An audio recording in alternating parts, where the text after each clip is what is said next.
আজ পর্যন্ত কোনো মানুষই এই সুড়ঙ্গটি জীবিত অবস্থায় পার হতে পারেনি। ১ পাউন্ডের বেশি ওজনের কোনো কিছু এই মেকানিজমের ওপর পা রাখলেই সেটি সঙ্গে সঙ্গে পিষে ফেলত।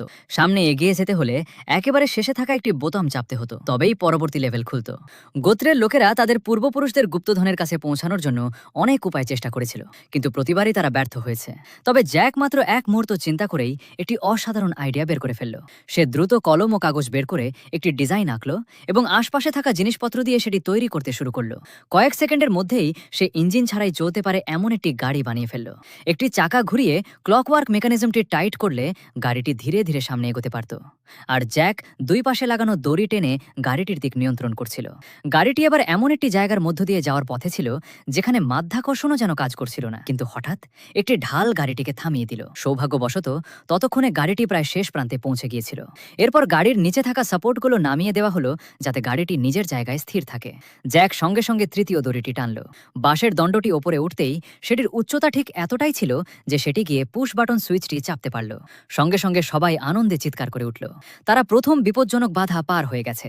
কিন্তু স্টিলের দরজা পেরিয়ে যেতেই তাদের সামনে দেখা দিল মাত্র ১০ সেন্টিমিটার চড়া একটি পাথরের সেতু, আর নিচে ছিল এত গভীর খাদ যে তার শেষ পর্যন্ত দেখা যাচ্ছিল না। জ্যাক সবার আগে এগিয়ে গেল এবং অত্যন্ত সাবধানে সেই সরু সেতুর ওপর পা রাখল। সামনে থাকা ত্রিভুজ আকৃতির স্টিলের দরজায় অসংখ্য ছিদ্র দেখতে পেল সে। তখনই তার মনে হলো আদিবাসী রানীর কাছে থাকা চাবিটি হয়তো এই বাধা খুলতে পারবে। চাবিটি হাতে পাওয়ার পর সে আত্মবিশ্বাসের সঙ্গে মাঝের ছিদ্রে সেটি ঢুকিয়ে দিল, কিন্তু চাবি ঘোরাতেই হঠাৎ সেতুটি পিছনের দিকে সরে যেতে শুরু করলো। অর্থাৎ তারা ভুল ছিদ্র বেছে নিয়েছিল।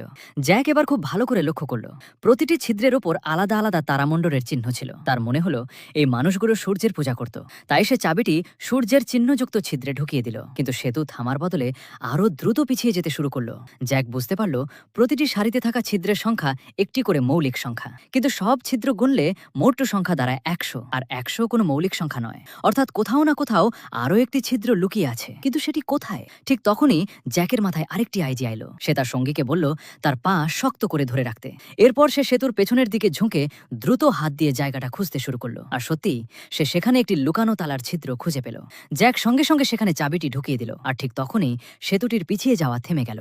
তারা যখন তৃতীয় লেভেলে পৌঁছালে তখন আবারও তাদের সামনে একটি বিশাল স্টিলের দরজা এসে হাজির হলো।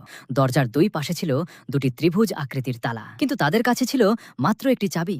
ভুল তালা খুললেই নিশ্চিত মৃত্যু। কি করা উচিত তা কেউই বুঝতে পারছিল না। পরের পার্টের জন্য চ্যানেলটি সাবস্ক্রাইব করুন।